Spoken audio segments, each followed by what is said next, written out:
जी दोस्तों, सरेकी वसेब सरेकी अदब हर हवाले दे नाल बहु नामवर पैदा कीतन। सरेकी वसेब की मिट्टी बहु जरखेज मिट्टी है। इन वसेब डिस्ट्रिक्ट मुजफ्फरगढ़ का नाम पहले नंबर पर आंदे, जै बहुत सारे नामवर लोग पैदा कीतन। अगर असा मौसीकी के हवाले नाल गाल करूँ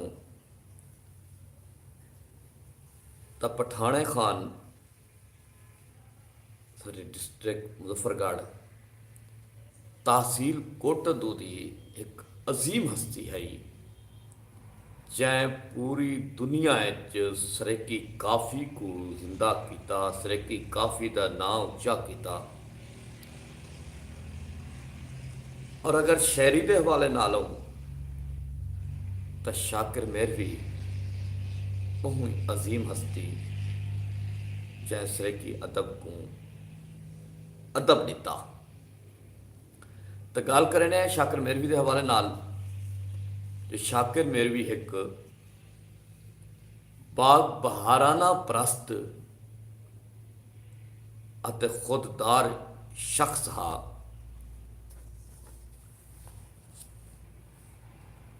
सलामा शहर दे वासे नाल घाटी दिल हुब रखेंदा हा।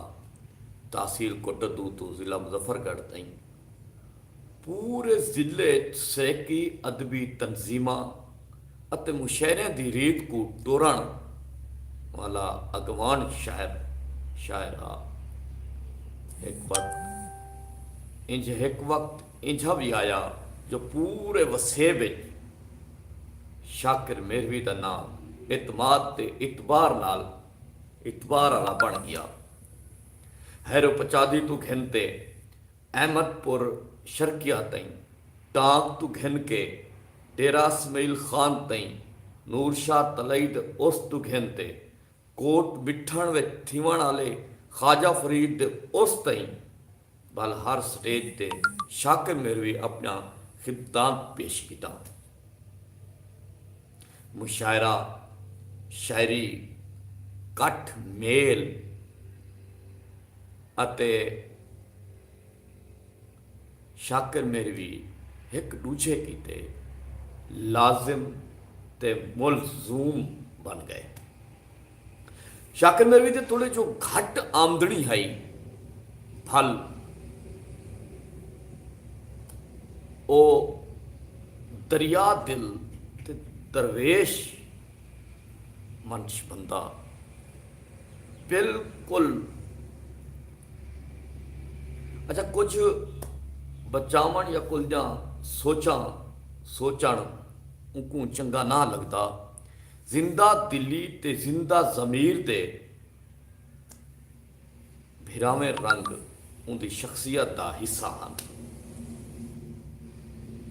उनकी विसाख हठ वेले शगीरदा ते मेजमाना नाल बार रौनक रहती है।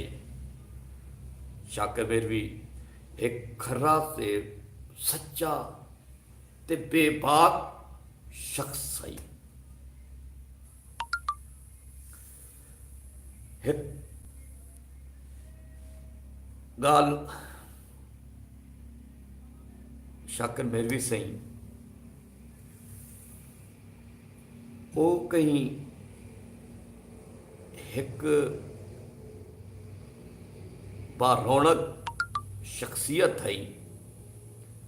शाकिर मेरवी का ना एक कल्ले शख्स का ना नहीं, शाकिर मेरवी एक तंजीम का ना है, एक अदबी टोर का ना है।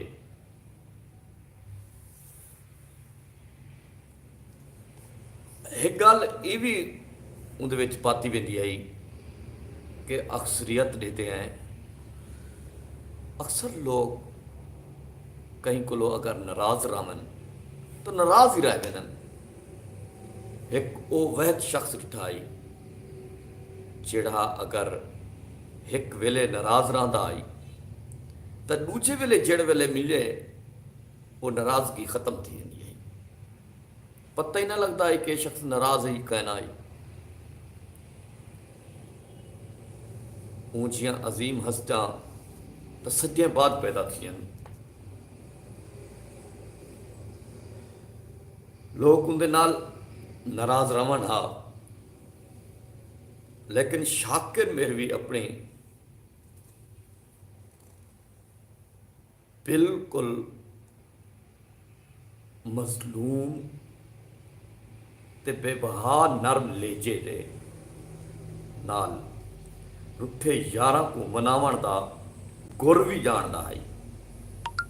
तहसील कोटदू का नाम उच्चा कराने बहुत सारे मेहनतां दा हथ है, लेकिन मुसीकी पठाने खां अते शहरी शाकिर मेरवी कोटदू शहर की मुल्की सतह ते सुञाण दा हवाला हैं।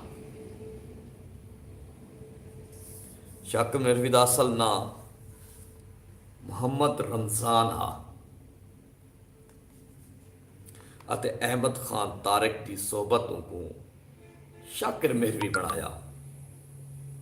शाकिर मेरवी अपने लहजे मिजाज का वखरा शख्स हा, माखी वांगू मिठा अते दिल का साफ।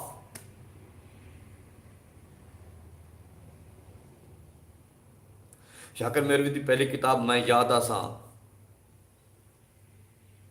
फिक्रो फन के हवाले नाल अफरादी अहमियत के हामिल है, क्योंकि शाकिर मेरवी वड्डे वड्डे शहरों की मौजूदगी इतमाद नाल अपनी सरेकी शायरी के कारीन को दान की, जिन्हें पूरे वसेब पूरी सरेकी बेल्ट बहु धुमा पिया। दोस्तों, जिस वक्त 2098-99 की गाल है, अस शाकिर मेरवी सही होने के कोल वेंदे आसे। पहले पहले मैं गया तो उन्हें कोलों इवें मेला रहता हा जिमें एक सियासी डेरे ते वञो तो उता वसेब के लोगों का झुमट, लोग कट्ठे होने कहीं MPA MNA या वजीर दे दे रहते हैं। लेकिन शाकिर मेरवी सही होनी ना MNA MPA हन ना वजीर हन, इनके बावजूद वल भी उतना कट्ठ रहा है कि जितना कहीं वड्डे देरे का कट्ठ होवे। तो मैं वन के रही डिठा हैरान थियम भी इतना लोग एक दरवेश बंदे दे कोलो तहाँ वाल में को मालूम थिया कि ये मेला इवें सजा रहंदे, ई दरवेश की बैठक ई दरवेश का डेरा इवें बा रौनक रहंदे अगर वो मौजूद हन तो वल भी उन्हें दी बैठक की रौनक है। अगर वो मौजूद कै न हन तो वल भी उन्हें दी बैठक की रौनक है, उन्हें दे इंतजार दे विच बंदे बैठन। तां जिन्हां उन वक्त अपने उस्ताद मोहतरम सरकार अहमद खान तारिक सिंह होने के नाम नाल बंद चली हुई है अहमद खान तारिक सरेकियत भी सकाफती संगत सनामा कोटदू पाकिस्तान। उनके बाद अपनी सरपरस्ती उन्हां दी सरपरस्ती है मैं ना चीज़ ने अहमद खान तारक सिंह होनी दे निस्बत नाल एक मैगजीन छपया जिहड़ा काफ़ी अरसा तक छपता रह गए कुछ हालात की वजह तो जिहड़ा अजकल नहीं छपता पिया जेको महू ही जल्दी वाला फाल करे सूँ बहरहाल मैं जना उस्ताद सही होने को जिक्र किया कि उस्ताद जी मैं मैगजीन छापना चाहना एक रिसाला करना चाहना तो उनका ना तजवीज़ करो दसाओ मैं भी दो चार नाम के गोली वधा पूछा भाई तू ना किंज गोली वधे मैं अक्सर पहले तुसा दसाऊँगा कि मैं क्या दसावा ना तो ही पिया मैं एक सही केड़ा ना है कि यार अल तारिक तारक सही दे ना नाल खैर सिलसिला शुरू थिया उनके नाल काफ़ी सारे ऐसा मैगजीन छपे कुछ हालात वाकयात की वजह तो जड़ा अनकरीब वला दोबारा शुरू करने है तसलो असल गाल जी मेरे करण की आई जी असल मैं गाल करेंदा पिया मी जी मौजू ते मैं गाल करना चाहना मी कि जिस वक्त शाकिर मेरवी सही होनी सनावे अपने डेरे ते मौजूद हैं जिंदा सलामत हैं तो उमले उन्हें ते बैठक ते सैकड़े की तादाद के शागिर्द हैं सैकड़े की तादाद तो दोस्तों मैं पहले पहले लिस्ट बनाई मैं एक उस्ताद सिंह होने के शागिर्द गिना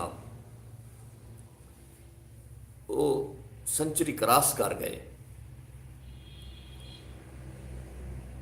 तो जिस वक्त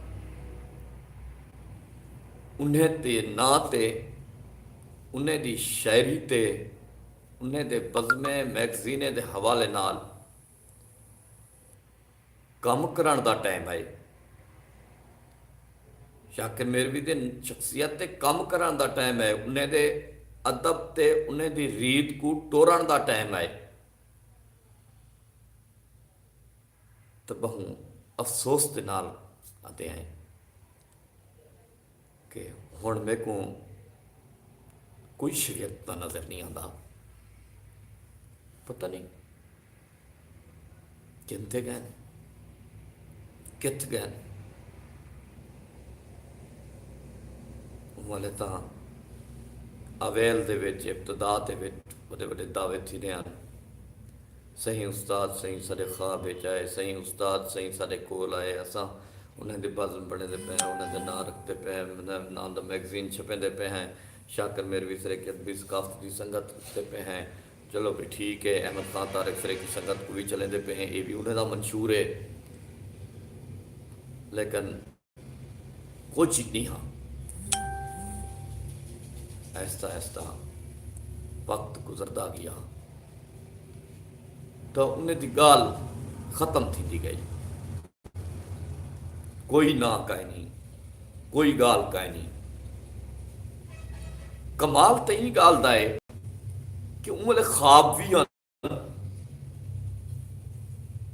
उमले सोचा भी हैं उमले उन्हें को उस्ताद ख्वाब आके आया भी सही भी मेरे नां दा कम करो हुण किंते गए हुण कोई पता कहीं नहीं जो